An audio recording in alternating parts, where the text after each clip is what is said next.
Meus amados, durante esses dias nós temos falamos sobre a Páscoa, falamos sobre o significado da Páscoa, temos falado sobre, enfim, o pastor a semana passada falou sobre o envio, onde Jesus, pós-ressurreição, aquele mandato de Deus da gente ir, de fazer discípulos, lembra? De pregar o Evangelho. E eu quero me focar um pouquinho mais sobre isso também, sobre esse pós-ressurreição. Esse pós-ressurreição para nós, como os cristãos, é realmente aquilo que vai registrar o nosso dogma. É aquilo que vai fazer a diferença em tudo que a gente tinha falado até aqui. Imagina historicamente na Bíblia. Os profetas trouxeram a visão de Jesus, do Messias. E aqui depois da Páscoa, depois da crucifixão de Jesus, nós temos aquele evento que realmente marca a diferença, que foi a ressurreição de Jesus. Que foi depois desses 3 dias, como Jesus aparece a diferentes pessoas, e durante 40 dias ele esteve lá, confirmando aquilo que ele tinha prometido. Imagina, sem esses eventos, nossa crença, o nosso evangelho seria bastante diferente, porque a gente não tinha entendido o propósito da crucifixão.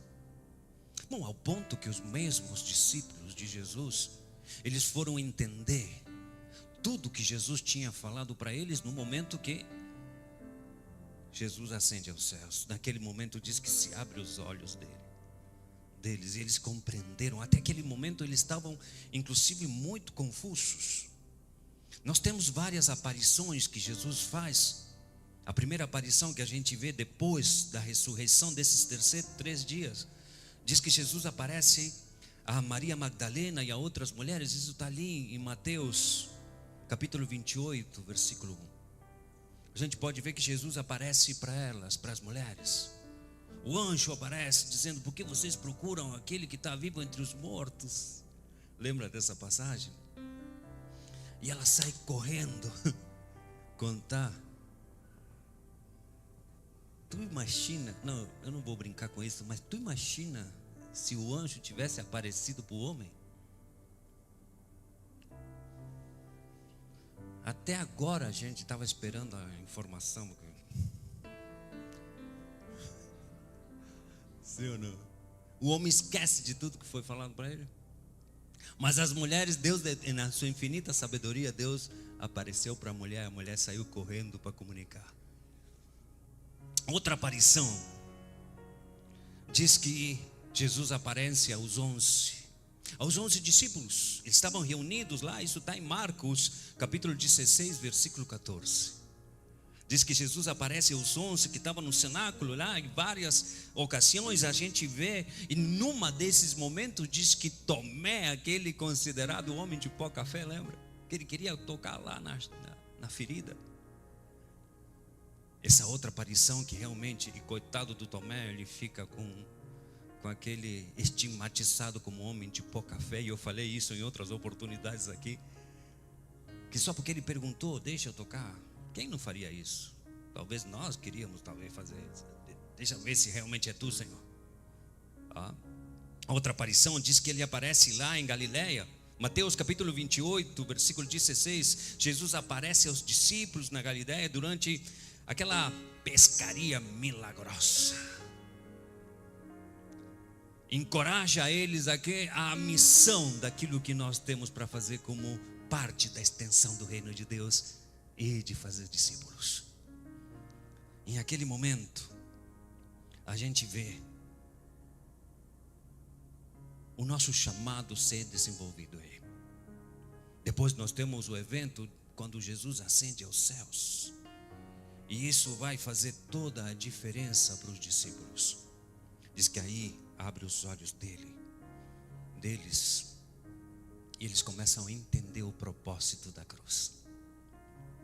Mas depois temos, segundo alguns estudiosos, alguns teólogos, em Pentecostes, nós temos a presença do Espírito Santo, onde desce lá a presença do Espírito de Deus sobre a vida daqueles homens. Aí começa a expansão da igreja. Depois temos capítulo 9 de Atos, onde Jesus aparece para quem? Lembra? Para Saulo. E a vida daquele homem começa a fazer toda a diferença no nosso credo, na igreja. Porque no capítulo 9 de Atos, Jesus aparece para esse homem que ele era perseguidor da igreja, e a vida dele muda. Uma vez eu preguei aqui sobre encontros, um encontro que transforma. E em Atos capítulo 9 a gente vê como Jesus se encontrou com Saulo, e aquela vida foi transformada. E assim como quando Jesus se encontra com a gente, quando a gente tem um encontro com Jesus, sem dúvida a nossa vida é transformada. Mas hoje eu quero me focar em outro evento, um evento que realmente eu quero tocar alguns pontos onde a gente possa aplicar isso na nossa vida. Eu acredito que a palavra de Deus tem vários erros a evitar e vários exemplos a seguir. Mas toda palavra ela tem que ser direcionada por Deus e aplicada à minha vida. Não pode ser somente conhecimento. Conhecimento é bom, é fantástico, mas como isso eu aplico à minha vida? Uma coisa é uma pessoa com conhecimento, outra coisa é uma pessoa com sabedoria.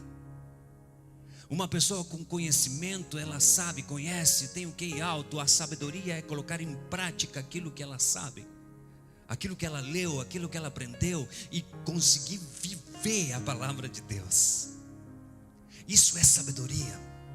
Porque eu posso chegar aqui, a maioria de vocês sabe, eu sou professor de estudo bíblico, então eu posso chegar aqui e falar para vocês de Gênesis e Apocalipse, do Apocalipse, da Gênesis, do grego, do hebraico, do aramaico, do koiné, enfim, tantas outras coisas que pode ficar aos olhos dos homens, aos ouvidos, pode ficar maravilhoso, mas se eu não vivo isso, meu irmão, não é nada, é só como algo conhecimento. Mas sabe uma coisa, onde a gente faz toda a diferença quando a gente vive o que tu prega.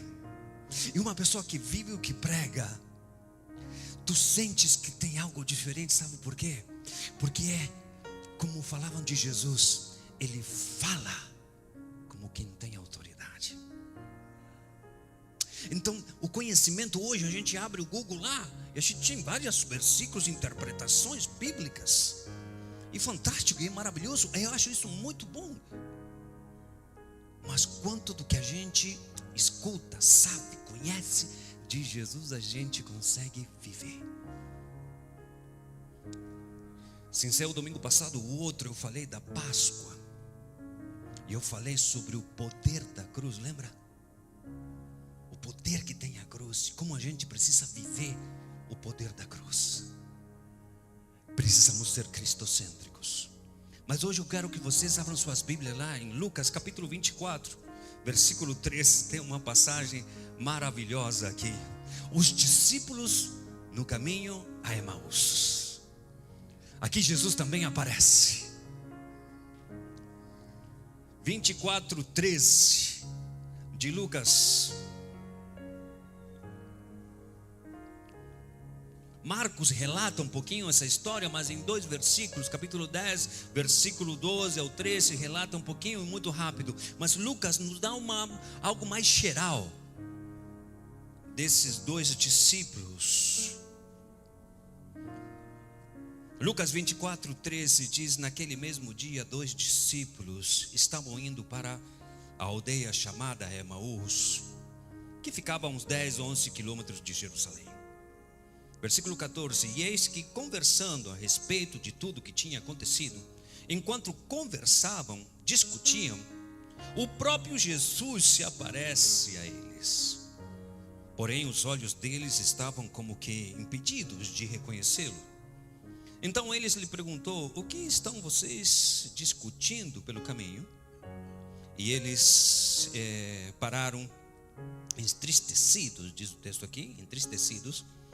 Um, porém, chamado Cleopas, respondeu: será que você é o único que esteve em Jerusalém e não sabe o que aconteceu lá nesses últimos dias? E lhe respondeu: de que se trata? E eles explicaram aquilo que aconteceu com Jesus Nazareno, que era o profeta poderoso na obra, na palavra, diante de Deus e em tudo, e de todo o povo. E como os principais sacerdotes das nossas autoridades entregaram para ser condenado à morte e crucificá-lo. Nós esperamos que fosse ele que havia de redimir Israel, mas depois de tudo isso já estamos no terceiro dia. Isso aqui é interessante, estamos no terceiro dia. Para uma crença judaica, aqui o espírito se desconectava totalmente do corpo. Estamos no terceiro dia, me perdi aqui, no terceiro dia, desde que essas coisas já aconteceram. E a verdade também que algumas mulheres do nosso grupo se surpreenderam indo na madrugada ao túmulo e não acharam o corpo de Jesus. Voltaram dizendo que tinham visto um anjo, o qual afirmaram que ele vivia. De fato, alguns dos nossos foram ao túmulo e verificaram com exatidão o que as mulheres estavam dizendo, mas nada viram. Então ele lhes disse: como vocês são insensatos. Tem outras versões que dizem incrédulos, insensatos, e demoraram para crer em tudo o que aquele profeta falou.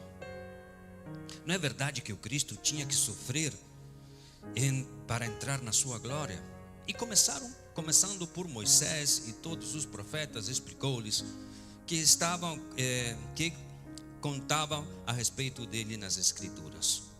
Quando se aproximavam à aldeia onde iam, eles fez menção de passar adiante, mas eles convenceram a ficar, dizendo: fica aqui conosco, porque é tarde, dia já, e o dia está chegando ao seu fim. Entrou para ficar com eles. E aconteceu que quando estavam à mesa, ele pegou o pão, abençoou e depois de partir o pão, deu a eles. Então os olhos deles se abriram e eles reconheceram que era Jesus, mas ele desapareceu repentinamente. E disseram um ao outro: não é verdade que o nosso coração ardia no peito quando ele nos falava pelo caminho, quando nos explicava as Escrituras? E na mesma hora, levantando-se, voltando para Jerusalém, onde acharam reunidos os 11, os quais disseram: de fato, o Senhor ressuscitou, já apareceu a Simão. Então os dois contaram o que lhe tinha acontecido no caminho, como tinha reconhecido ao Senhor quando ele partiu o pão. Senhor, eu quero te agradecer por essa palavra. Espírito Santo, fala com a gente, Pai, que a gente possa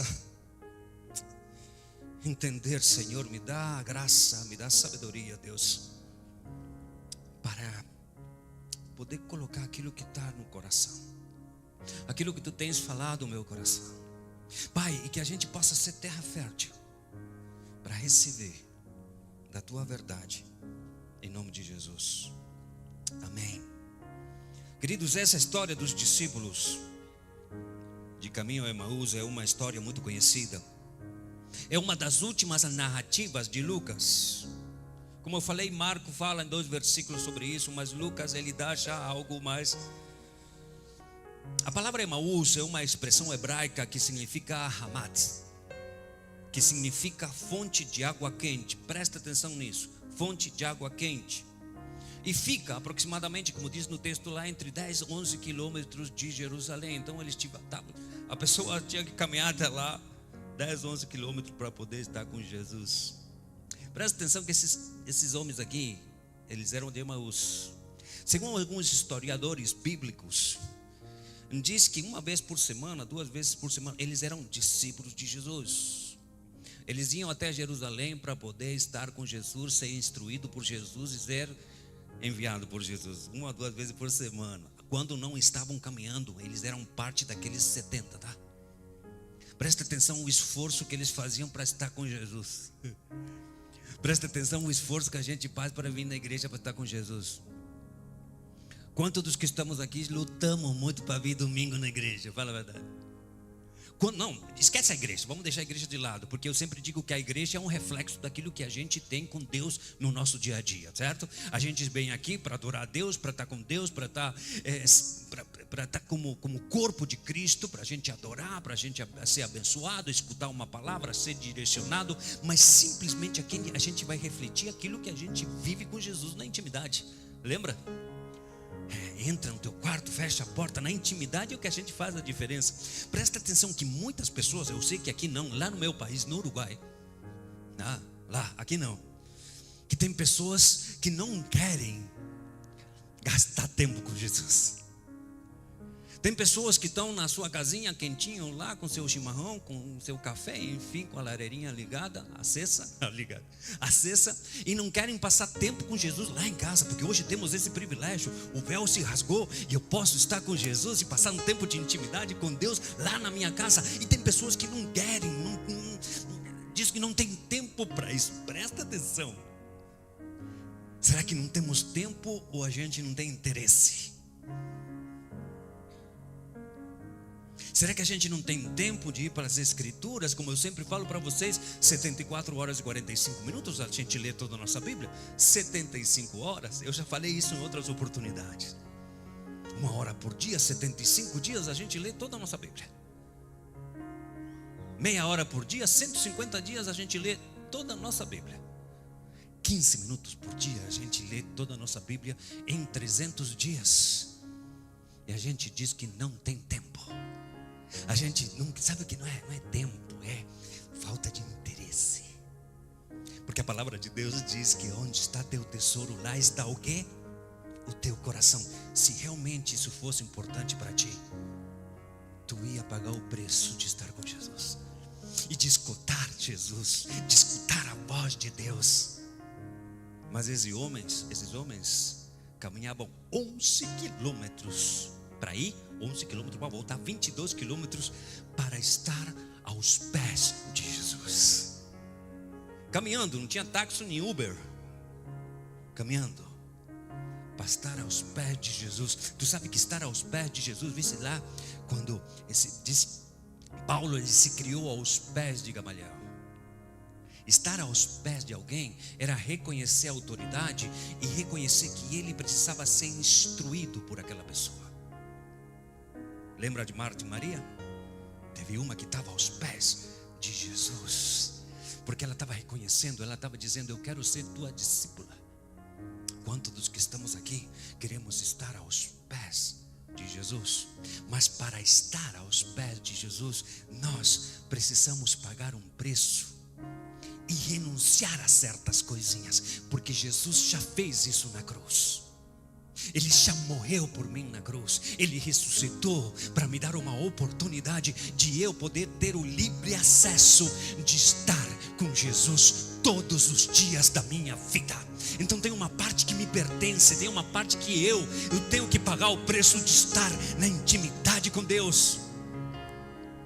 Não adianta tudo aquilo que Jesus fez por mim se eu não quero estar com Jesus. E a pergunta do milhão hoje é: tu queres estar com Jesus? E por que será que então a gente gosta de viver os benefícios de estar com Jesus, mas não as renúncias de poder estar com Jesus? Queremos ver os benefícios daquilo que Jesus é na minha vida, do Evangelho na minha vida, e muitas pessoas lá em outros países procuram conforto, riquezas, comodidades, luxos, enfim, tantas coisas.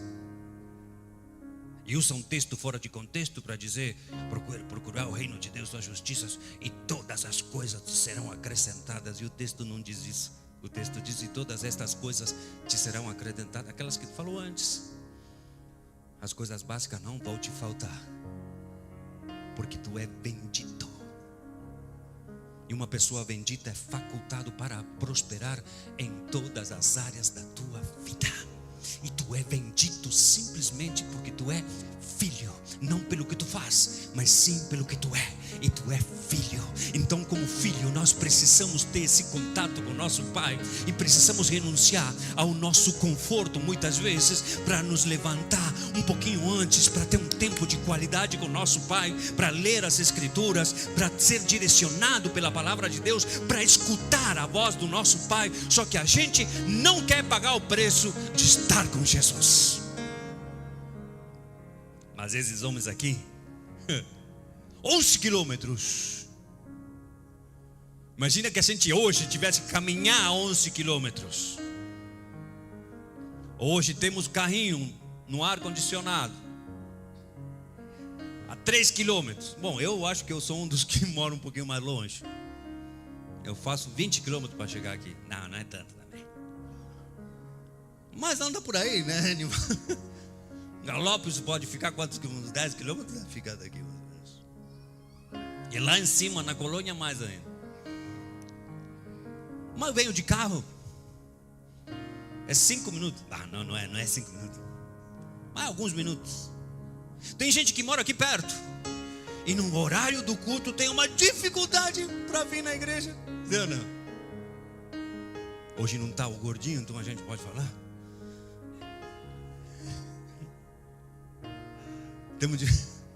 Ele vê depois das gravações. Para quem não sabe, o gordinho é o nosso querido, amado pastor, o outro.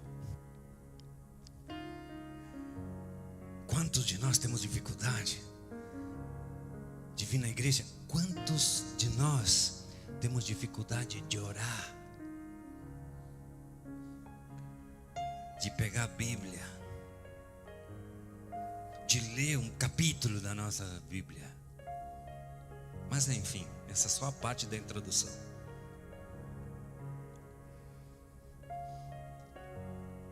Tem 5 pontos que eu gostaria de tocar desse texto, e vai ser bem rápido, eu prometo. Antes da meia-noite a gente estamos terminando, em nome de Jesus. Se tu está nos visitando, não é assim não, tá? Fica tranquilo.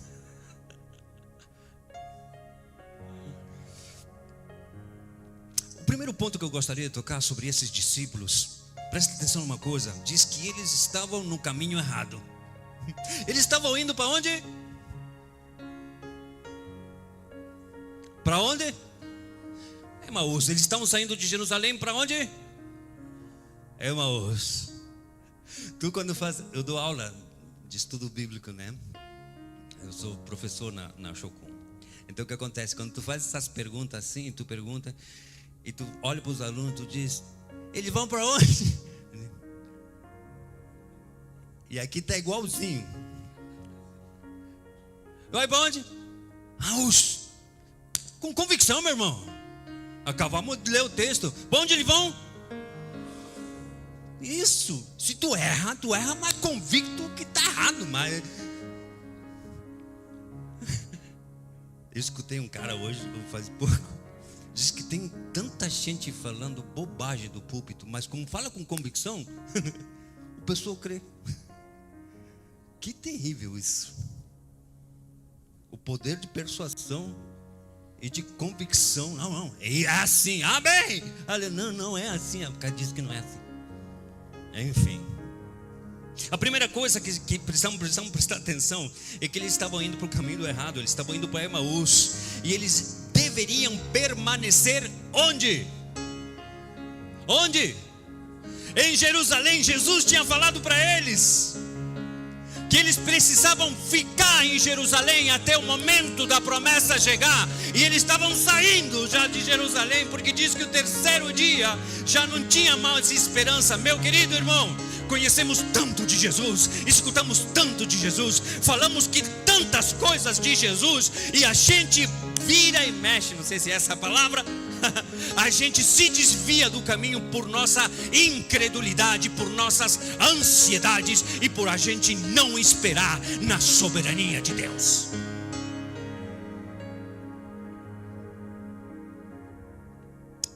Versículo 49 do capítulo 24 de Lucas.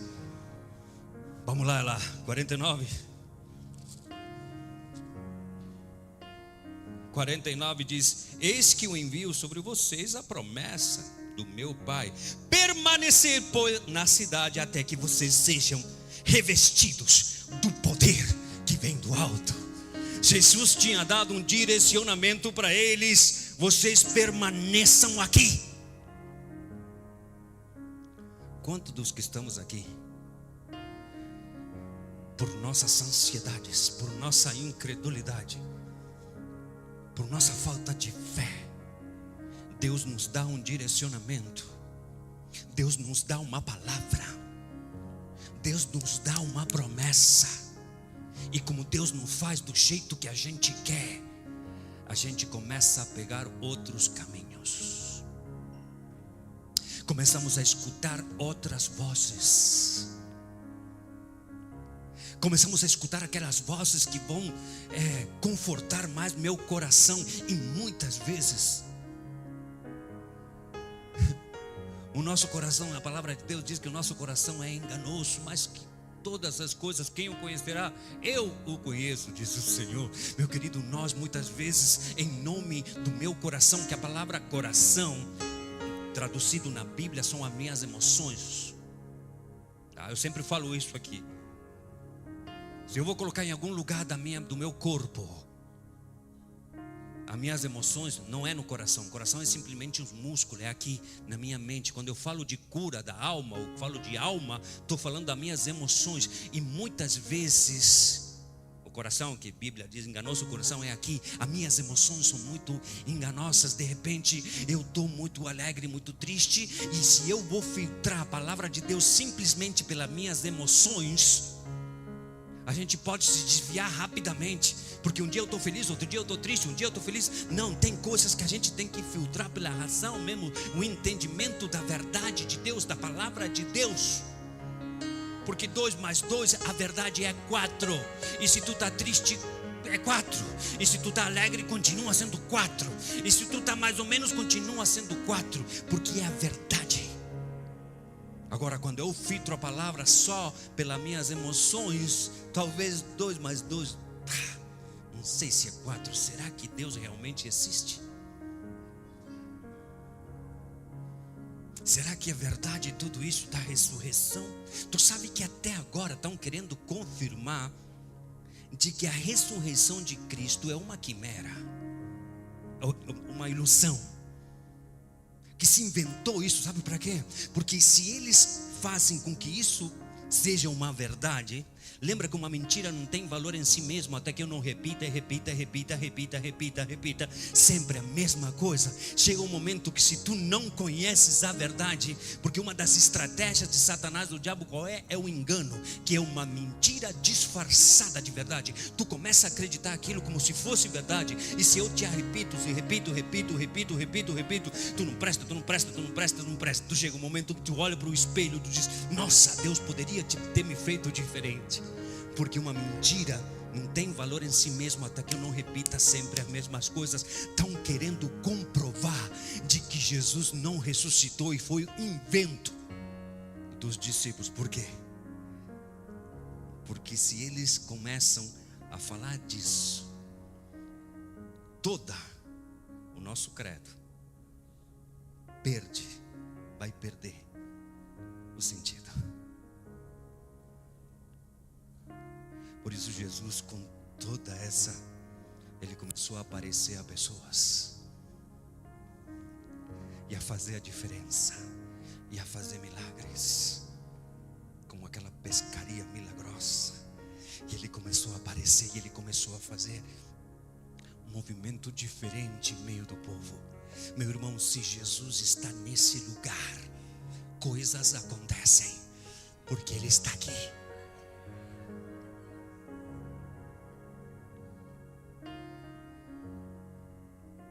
Presta atenção que Emaús significa fonte de água quente, e Jerusalém significa lugar de paz. Eles estavam mudando um lugar de paz por uma fonte de água quente. Eles estavam mudando um lugar de paz pelo conforto.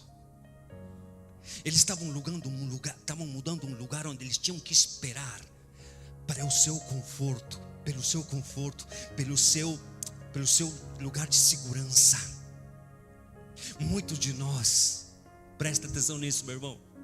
Muitos de nós não queremos estar esperando num lugar de paz onde tem a promessa, por não sair da nossa zona de conforto.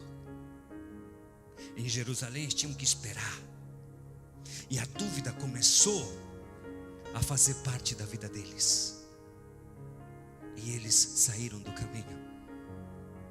Muitos de nós perdemos o direcionamento de Deus porque a gente volta para o nosso lugar de conforto, quando Deus já te falou o que tu tens que fazer. Deus já te falou aonde tu tens que te arrepender. Deus te falou aonde tu tens que mudar. Deus já te falou o que tu tens que renunciar. Deus já te falou aonde tem que entrar a santidade na tua vida. Deus já te direcionou de todas as formas, jeitos e maneiras. Mas sabe por que a gente não permanece? Porque é aí onde a gente tem que colocar nossa fé em ação, e a gente sai do nosso lugar de segurança, porque estamos acostumados a viver aqui. Mas Deus quer te jogar a lugares novos, te desafiar a que tu possa ser parte do reino de Deus de uma forma diferente. Mas não, vamos para o lugar de segurança, aquela zona de conforto que tu está acostumado durante anos viver aí. E aqui nessa zona de conforto, meu irmão, é aqui onde estão aqueles picados. Picado não é? Pecado não é?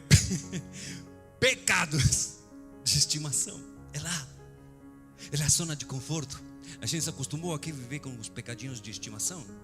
Só que aqui a gente tem que renunciar a isso. A gente tem que viver em santidade. A gente tem que viver em temor de Deus. A gente tem que esperar a promessa. A gente aqui tem que confiar em Deus. A gente aqui já não é mais com minhas forças, é com Deus. Aqui é com nossas forças, com o nosso braço, com o nosso poder, com aquilo que eu sei, com aquilo que eu conheço, com o meu poder, com o meu dinheiro, com o meu status. Só que aqui em Jerusalém, meu irmão, o lugar de paz é depender totalmente de Deus. É depender totalmente de Deus. E tu vai orar e tu diz: Senhor, é contigo, porque eu não sei o que fazer. Aqui eu já não sei, mas eu entrego todo o meu eu. Mas aqui é com minha força. Então nós temos uma tendência a sair do lugar de paz para ir para o lugar de águas quentes, de conforto. 20 e tantos anos em missões.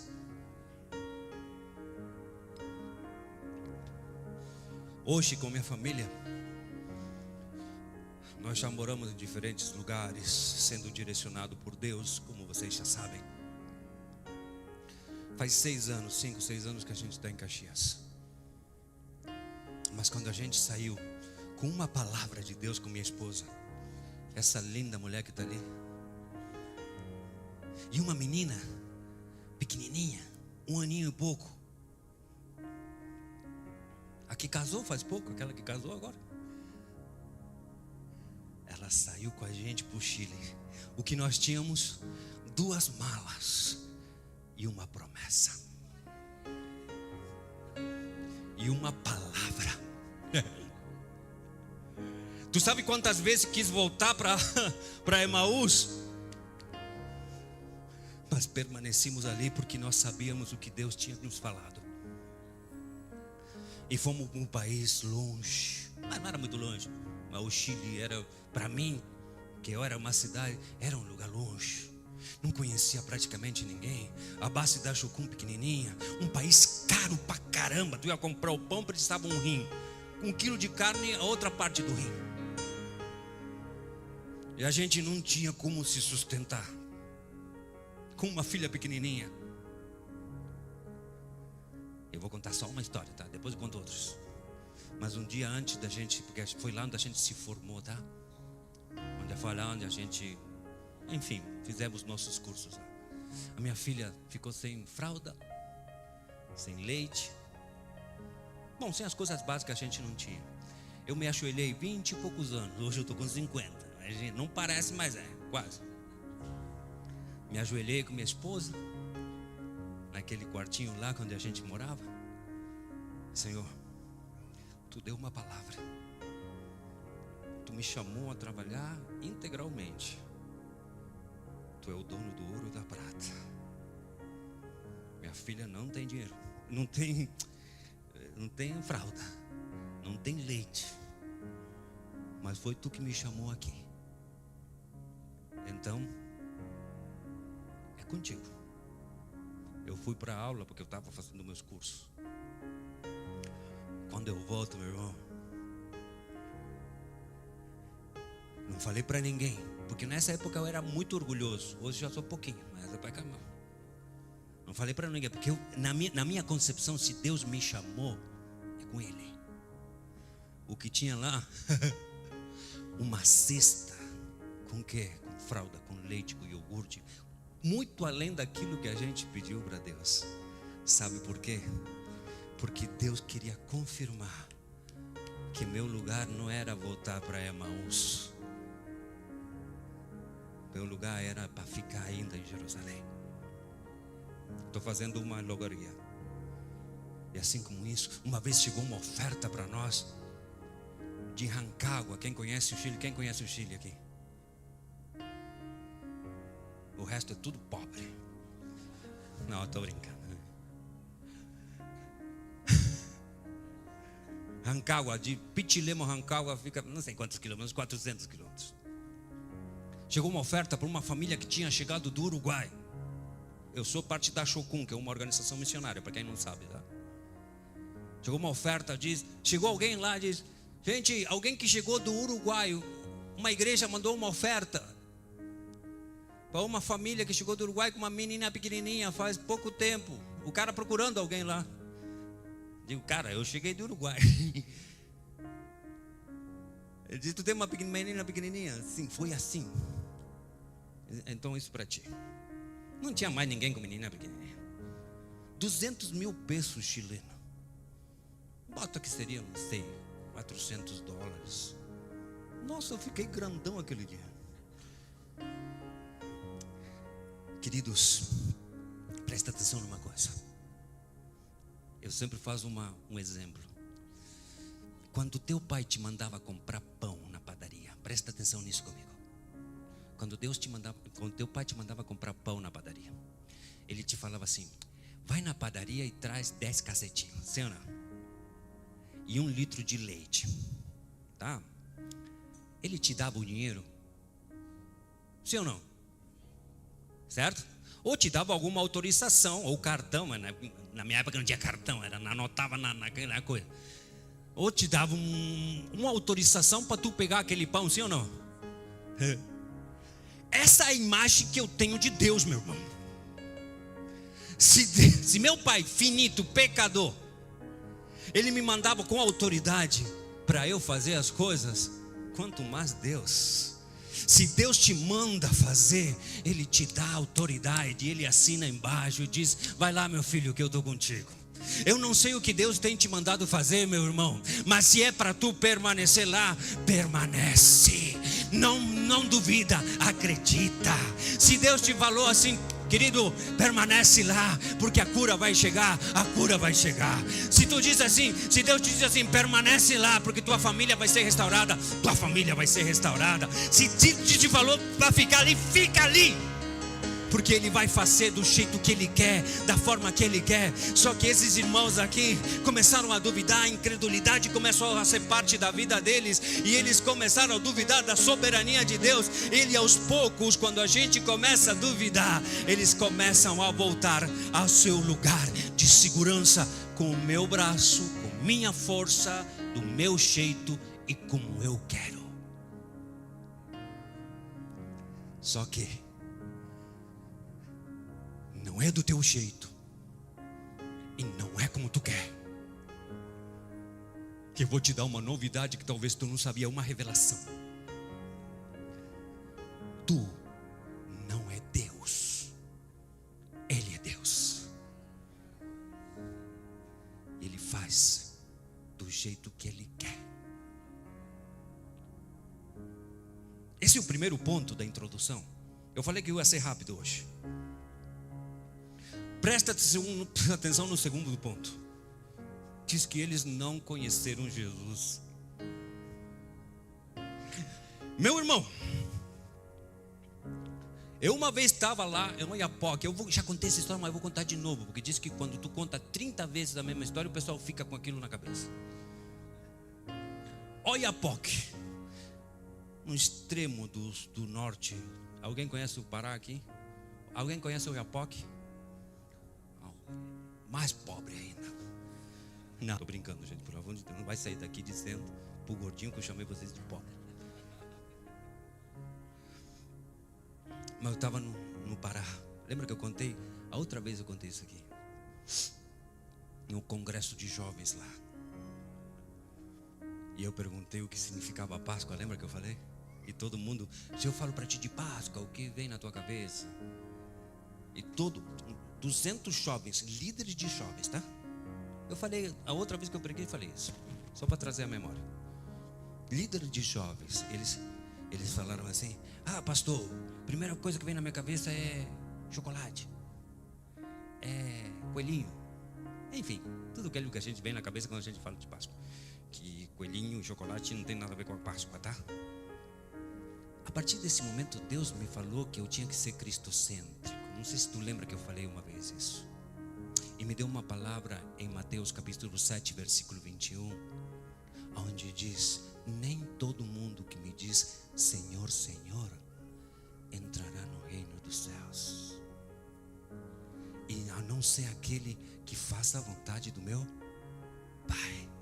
E aí eles questionaram, falaram: mas Senhor, nós expulsamos demônio no teu nome, nós curamos pessoas no teu nome. Ele diz: mas não sei quem tu é. Não, Senhor, presta atenção, nós fizemos tantas coisas. Eu saí do continente pregando. Eu me coloquei no lugar daquela palavra, tá? Que eu acho que o momento mais triste da vida de um ser humano é que quando a gente chegue face a face com God, que a gente chegue lá e diga: Senhor, cheguei. E quem tu é? Não, vê aí na lista, Senhor, sou eu, o João. Mas não te conheço. Não, eu ensinei a Bíblia para milhares de alunos. Eu não sei o que tu é. Não, mas presta atenção, a gente na África, a gente orava pelos doentes, a gente orou pelos doentes, os doentes se curaram. Eu não sei quem tu é. Não, presta. Eu obedeci a tua voz e eu fiz tudo aquilo que tu me mandou fazer. Eu saí do meu país, renunciei. O pessoal acha que a gente renuncia a muita coisa. Não renuncia a nada. O que pode renunciar? Uma casa, um aluguel, um carro, um dinheiro, um salário? Sim, mas enfim, não renuncia a nada. Para viver dependência de Deus. E o povo acha, cara, não tem coisa mais maravilhosa que servir Deus. Eu não me arrependo por um instante. Eu sou um privilegiado. Eu renunciei a tudo isso para servir. Eu não sei quem tu é. O texto nos diz assim: diz, é mais, sai daqui, fazedores de iniquidade.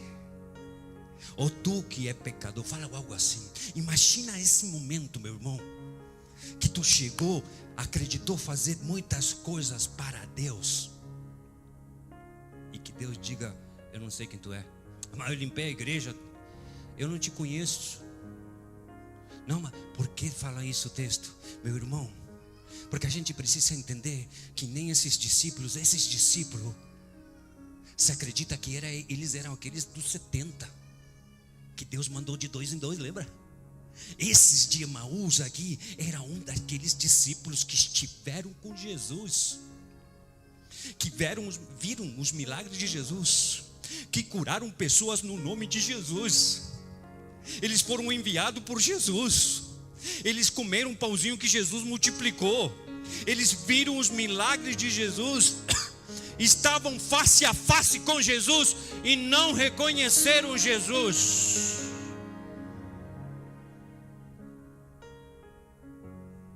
Meus queridos, não adianta a gente chegar todo domingo aqui bonitinho, lindo, cheirosinho, e paz do Senhor, e aleluia, e paz do Senhor, e adoramos o Senhor, se a gente não tem intimidade com Deus, Se a gente não tem aquele face a face com Jesus, não adianta a gente viver uma vida de religiosidade, lei imposta pelos homens, se a minha vida não está quebrantada diante de Deus.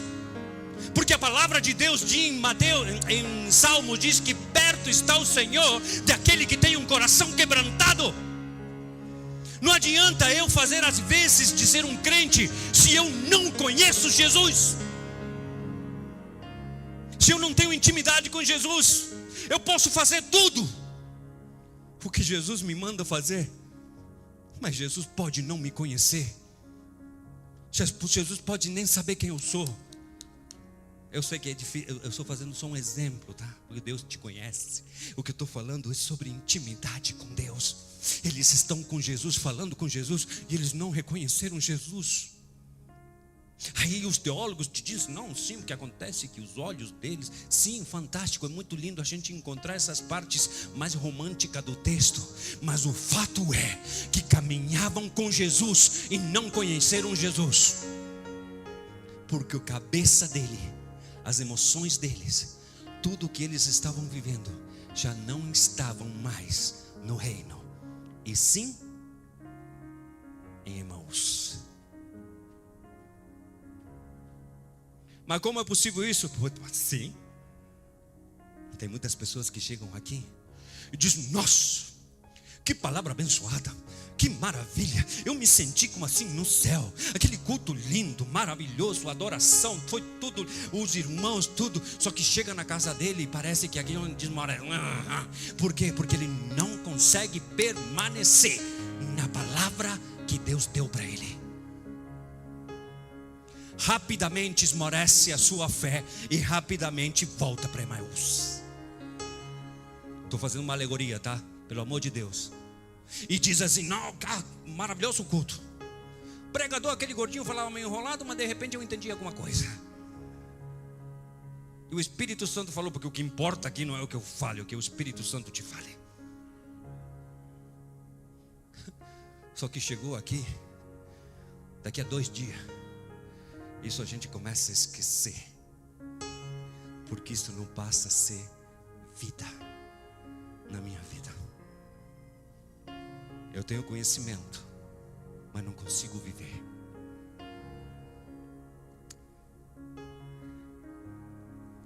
Começamos a ficar incrédulos, começamos até a duvidar talvez da existência de Deus, pela quantidade de vozes, por circunstâncias, por coisas que estão acontecendo. Te coloca no lugar deles também. O mestre, o profeta, aquela pessoa que falava ser filho de Deus, ele morreu na cruz.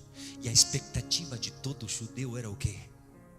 É que ele chegasse com um exército que nem Davi, para liberar eles da opressão dos romanos. E isso não aconteceu.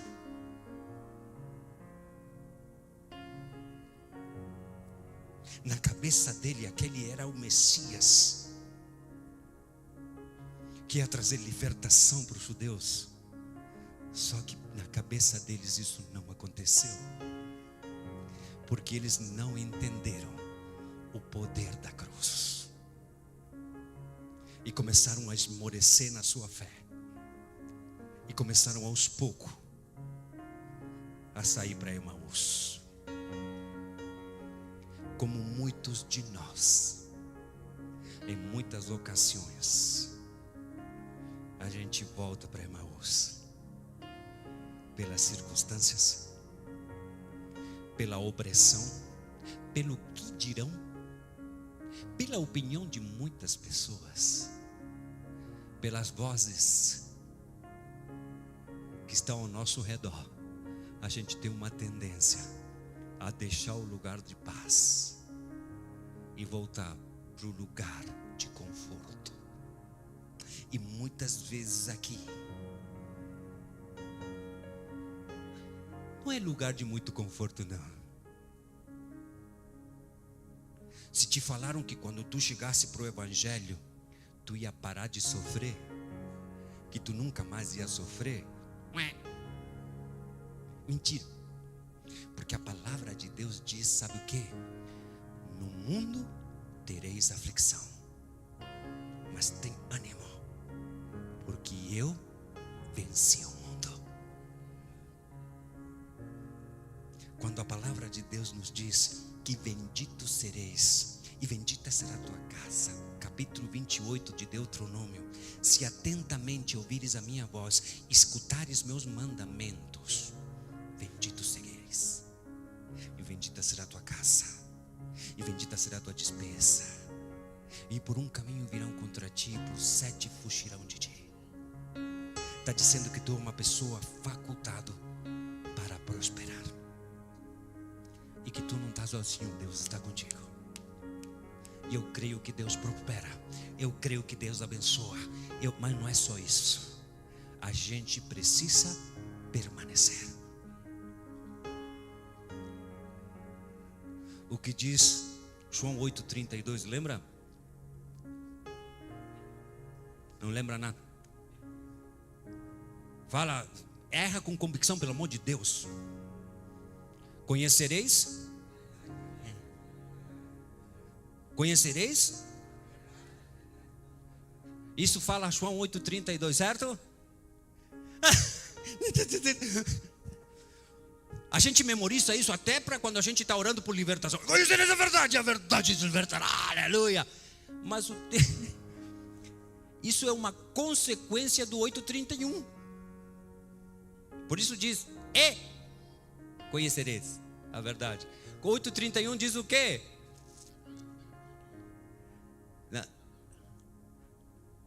Jesus fala aos judeus que creram nele: aquele que permanece em mim e permanece na minha palavra, esse será verdadeiramente meu discípulo. E consequência, conhecereis a verdade, e a verdade vos libertará. Então a ideia qual é? Meu irmão, quer ser discípulo de Jesus?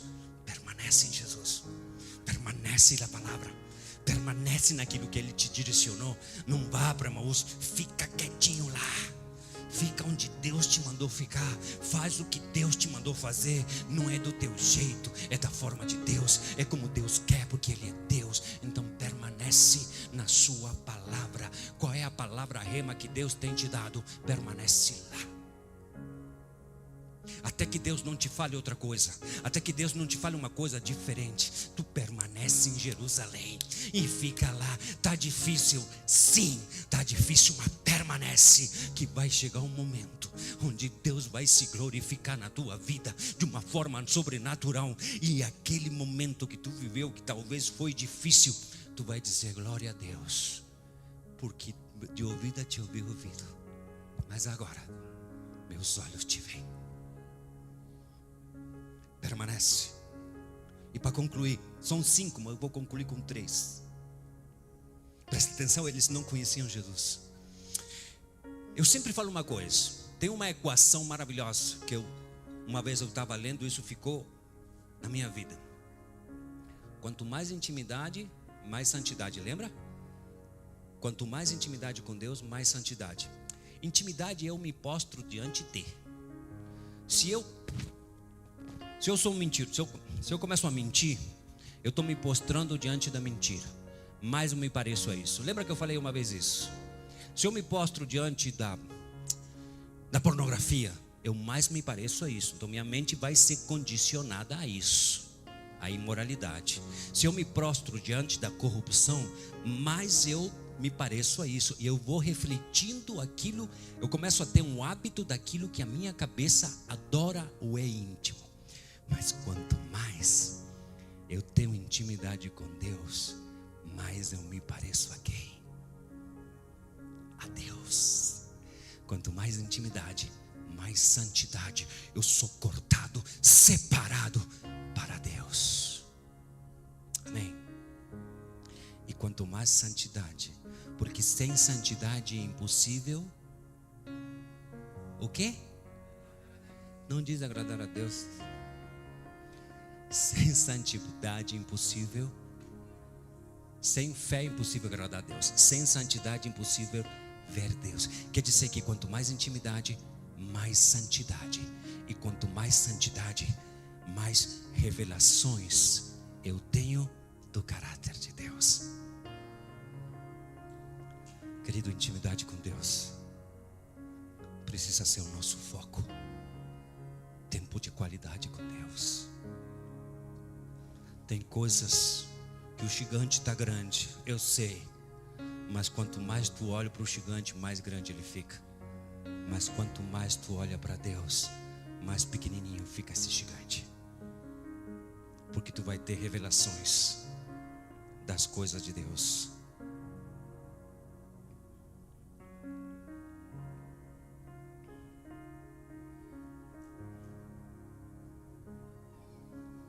E o outro ponto, para concluir aqui, diz que eles estavam decepcionados. Aqueles dois homens depositaram toda a sua confiança em Jesus, mas a incredulidade dele fez com que eles ficassem decepcionados. Por quê? Porque eles achavam que Deus ia fazer da forma dele. Porque chega um momento onde nós achávamos que eles iam nos libertar da opressão dos romanos. Nós achávamos, lembra de Naamã? Lembra de Naamã? General do exército, isso, aquilo, outro. Diz que Deus tinha dado libertação, poder, porém leproso. Diz que chega onde estava Eliseu, porque ele foi enviado por uma serva, enfim, essa outra, uma história meio comprida. E chega onde estava Eliseu, e chega Eliseu, dá a solução dos problemas para ele. E diz o texto, e Naamã muito se indignou. Se eu estou te dando a solução dos teus problemas, por que tu muito te indignarias? Se Deus está te dizendo, meu irmão, para tu sair disso, faz isso, e tu vai deixar de sofrer por isso, por que tu muito te indignarias? Se Deus te diz que tu precisa te arrepender, que arrependimento não é uma condenação, arrependimento é uma oportunidade de entrar, de ser parte, é o passport, é a senha do reino. O arrependimento. Se Deus te diz te arrepende para tu ser parte do reino, por que tu não te arrependerias? Ou por que tu muito te indignarias quando Deus te dá a solução dos teus problemas? O mesmo texto em 2º livro de Reis, capítulo 5 nos fala. Pensava eu, a mesma coisa aqui, que ele levantaria a mão, colocaria sobre a lepra, e a lepra seria curada. Porque ele muito diz assim, e o texto depois diz, e Naamã muito se indignou. O profeta está dando a solução do problema e ele fica indignado, porque Deus não fez do jeito que ele queria que fosse feito. Ele já chegou a Deus com a resposta dos seus problemas. Nós acreditamos ser mais inteligente que Deus, e quando estamos numa situação difícil, a gente já ora dando a solução dos nossos problemas, como Deus deve fazer as coisas. E não é desse jeito.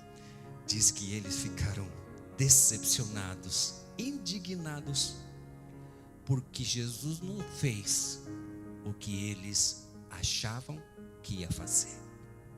Libertar o povo da mão dos romanos. Quantos dos que estamos aqui, a gente tem se indignado com Deus, porque Deus não fez do seu jeito. Temos nos decepcionado com Deus, porque Deus não fez como tu queria. A gente tem entrado em incredulidade, porque Deus não fez como eu queria. Porque a gente acredita ser mais inteligente que Deus. E Deus te diz, permanece em Jerusalém, fica quieto, espera, porque a promessa vai chegar. É difícil, é difícil. As circunstâncias são adversas, sim. estão nos perseguindo. Sim. Está tudo contra. Sim. Mas não te decepciona com Jesus. Permanece. Não vai para Emaús, fica lá. Porque a promessa vai chegar. Vamos ficar de pé.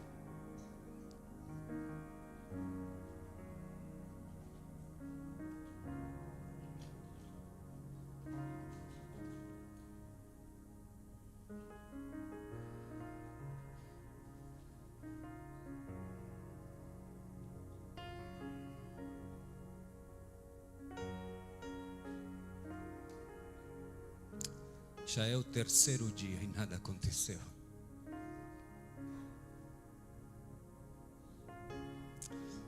E como eu falei para vocês, o terceiro dia para o judeu era um sistema de crença. A alma deixava o corpo no terceiro dia, e se não acontecia no terceiro dia, não ia nada acontecer. Nós temos muitos sistemas de crenças. E queremos encaixar Deus nesse sistema de crença nosso. E tem que ser como nós queremos. Queridos, hoje temos nossa ceia também. Eu vou convidar os casais que vão estar me ajudando a servir a ceia.